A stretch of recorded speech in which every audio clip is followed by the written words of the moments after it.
newankubadde abantu abamu mu opposition bagamba nti General Museveni takyalina budde munnange kubeera nti akontrolinga bannayuganda oba nga abakozesa ensobi wamu n'okubakolako ebikolobero, wabula ate omuwandiisi w'obutabo era nga ono ali mu bwaŋŋanguse Kakwenza Bashaija alabudde n'agamba nti ba opposition candidates bonna muganda wange abalowooza okubeera nga beesimbawo 2026 tebalina kye bagenda kukyusa okuleka okubeera nga bayambako Museveni okubeera nti nno alaga nga bulijjo bw'atera okikola nti ye pulezidenti omulonde, kwegamba bamuyambeko okubeera nga kikakata mu mateeka abo bonna abagenda okubeera nga beesimbawo mu kalulu ka 2026.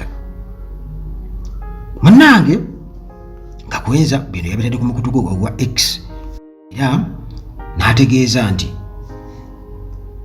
okwesimbawo oba omuntu yenna ayagala okubeera nti ajja mu kalulu ka 2026 okwesimbawo oba okukeetabamu kino kya busiru, era yagamba nti General Museveni walina okubaawo ekikolwa butereevu mu nkola ey'okugyawo n'omukono gwo ekibi kigwana wala okuleka okwesimbawo mu kalulu, nti walina okubaawo direct action to remove Museveni from power. Direct action anti mu nkola y'obusiraamu ekintu ekibi ekyalibadde kisikako kijjawo na mukono gwo okukyogerako nga bannaffe bwe bakola. Ndowooza kati kye bagenda mu babeere nga boogera nnyo olwo beesimbyewo mu kalulu mu kifo ky'okukwata n'emikono gyabwe bajjewo. Abamu ne basalawo okubeera nga basirika busirisi, affe tetuli mu byabufuzi oba n'okubeera eyo basirike beerira kasente kaabwe, naye ekyalibadde kisingako kwe kukijjawo n'omukono gwo bw'atyo Kakwenza bw'ategeezezza. Wano ndo munnange weetaaga okubeera omulamu kubanga gye tulaga tulina okubeera nga seat belts ziri tight bulungi nnyo, era bulijjo mbagamba wano nti waliwo musawo wali omukugu ennyo eyakukuka mu ddagala eryaffe erya wano ate era n'akulifayinga nga dokita omutendeki mu ddagala erizungu nti ajja kusobola okunyonyola obulungi ennyo ng'omunyonyodde obulwadde bwo. Giyita wano ku Uganda atalaga ennamba bweziri awo esembyayo 15.73.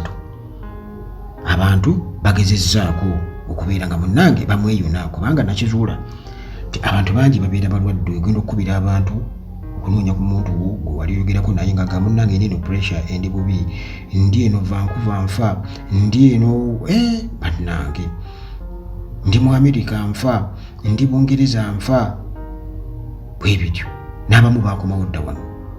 Naye ate nga waliwo oba oli awo munnange omuntu asobola okuyamba ate nga asobola kuba ali talented, ategeera kye bayita okujjanjaba nti Katonda oba oli awo munnange naye mutuwanga kirabo newankubadde nga munnange ate abantu abagezi bwe bati wano e Uganda tebalina bwogerero era beekweka eyo akwegayira atonjogerako tonnanga nze tuwaayo enamba yange bwe bityo.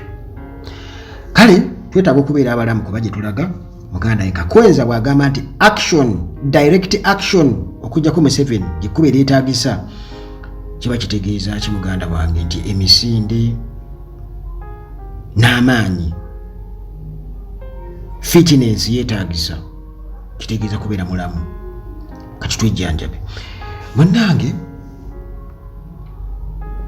alabudde ba opposition members bonna nti temugezaako kuwagira ba candidates, temugezaako kuwagira ba candidates kubanga bano kye baliko kubeera nga bagezaako kubeera nga bafuna agafo wansi wa Museveni olwo mu balonde kalweze mbateeke mu palamenti olwo bo balaneko kubeera nga balya bagenda kubeera beefaako bokka beesaavinga bokka.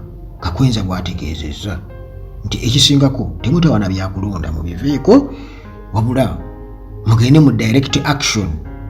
Era mu lufutifuti nga bwawandiise ku mukutu gwa X agambye nti whoever is planning to contest against despot Kaguta Museveni in 2026 is a self-seeker and must be avoided by sane opposition members.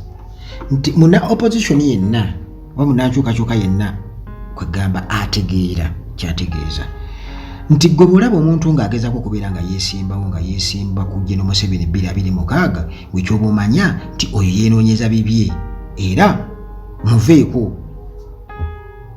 muviireko ddala. Kakwenza bw'atyo bw'ategeezezza. Kakati munnange Kakwenza era bw'atyo obwanga n'abwolekeza ate ensi z'abazungu foreign powers omuli ne European Union n'eggwanga erya UK okukosa ne US ng'agamba nti bano bagezezaako nnyo okweteerawo ogwannaggamba okugamba balaze obutafaayo naddala ku ddembe ly'obuntu eririnyirirwa entakera olw'okuba nti bo balina ebigendererwa ebyabwe bye balina okutuukiriza bye balina okubeera nga batuukiriza okweterula ensi yonna. Geopolitical interests balina ebigendererwa byabwe okusinziira munnange ku buli nsi oba buli kitundu bwe kiri. Mu Africa tulinayo ebigendererwa bwe biti. Kati bano nabo beerimbika awo mu kubeera nga balwanyira eddembe ly'obuntu, kumbe nabo munnange bali omwo bwe basirikidde misege egiwedde emirimu. Kati agamba nti European Union mu Uganda, the British High Commissioner in Uganda, the Department of State and other stakeholders already know about the systematic abuse of our civil rights, but they use it for negotiating their geopolitical interests with the dictator.